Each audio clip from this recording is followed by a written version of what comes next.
Long before the dawn of man, the kingdom of shadows ruled the land. Brooding beasts, both big and small, devoured lost souls with gaping maw. Legend says they lurk among us this very hour. Just take a look within the Austerian Grimoire. Greetings, friends. It has been some time since we last met. I hope you have been well. Austeria has acquired various new pets since last time. I would be happy to show you after tonight's story. You will stay for a while, won't you?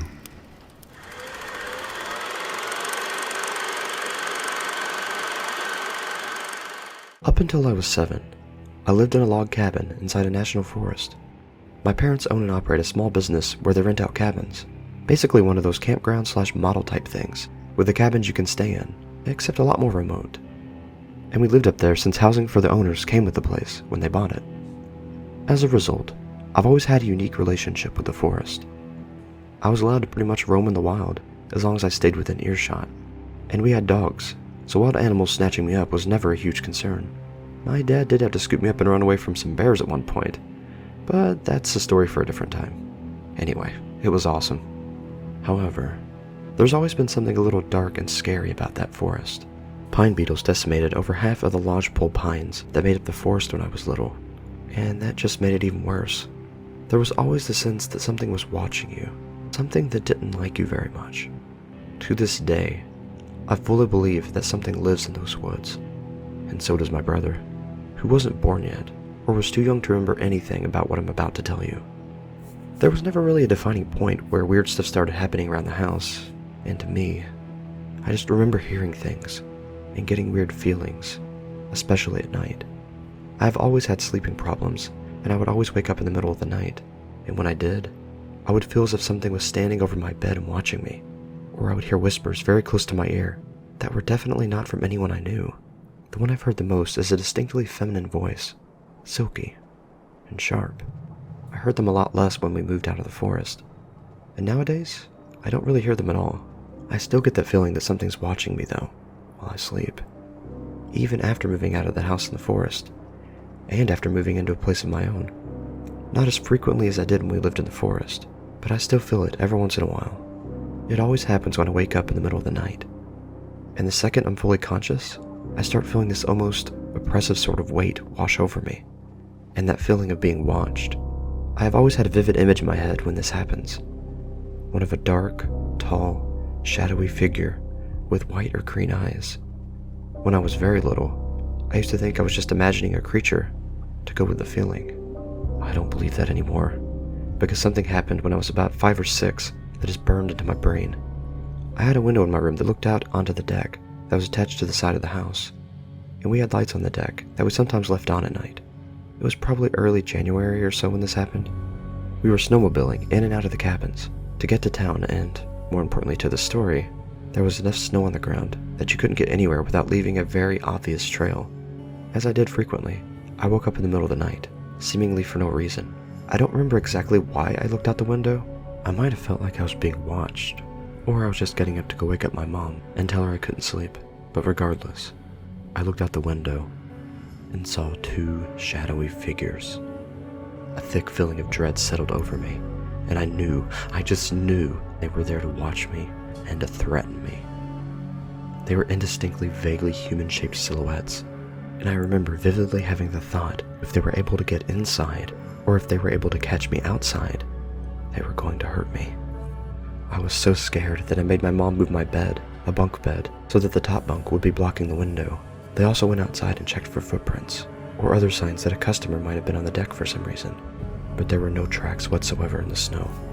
There was also another night, I can't remember if it was before or after this, when I woke up in the middle of the night from a really weird dream, opened my eyes, and saw a vivid image of a demonic-looking face hovering a couple feet off the ground in the middle of my room. That scared me so bad I immediately burst into tears and wouldn't leave my room because it had appeared between me and the door. It kind of looked like a bargain bin version of that weird red-faced demon from Insidious, which is wild because this was at least 4 or 5 years before Insidious was released. I also spent an entire month one time absolutely terrified of a closet at the end of the hallway because I was convinced that there was one of the shadow monsters in there, which sucked for me because the closet was right next to my room. I've also had experiences in the forest where I've seen shadows fitting between the trees, and I never feel alone when I'm alone in those woods. There was one time when I was hiking with my dog where time got super weird, and I felt like something was toying with me.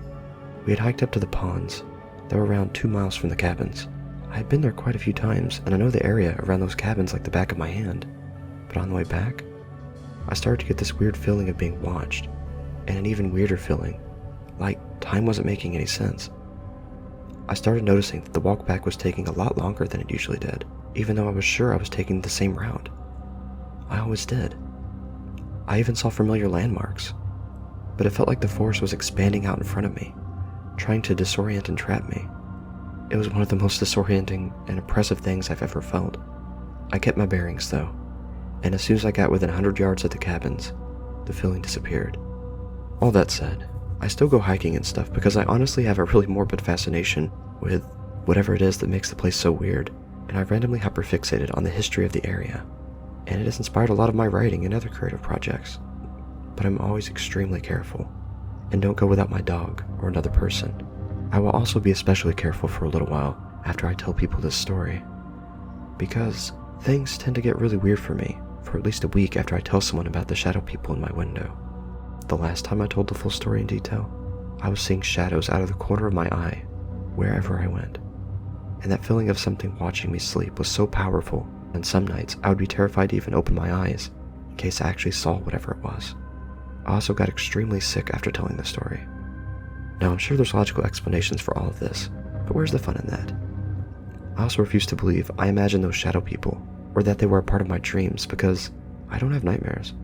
I have never once dreamed of something that has scared me the way those shadows did, even as a child. There's also no way those shadows were from the trees or something. I tested that theory, and nothing has ever cast a shadow that dark, that defined, or of that shape. I do hope you enjoyed our true tale of terror this evening.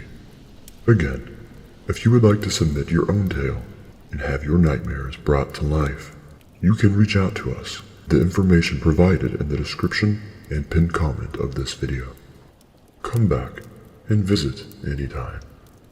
If you would like to purchase prints of this creature, please see the merch shelf provided below this video or click the link in the description. All proceeds go to the very talented artist herself, Austere, furthering this series and many more projects to come.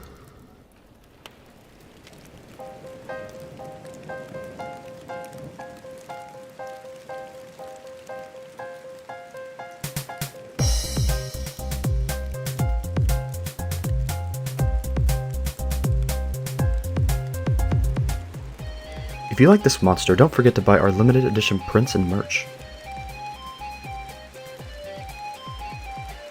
And make sure to check out ARG Digest for the inside scoop on your favorite web series, and many hidden gems you might not know about yet.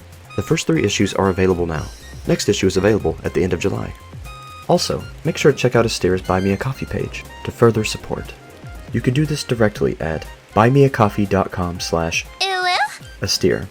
Thanks so much for watching. Now I'd like to take this opportunity to thank my patrons and channel members. Thanks to you, I'm able to do what I love.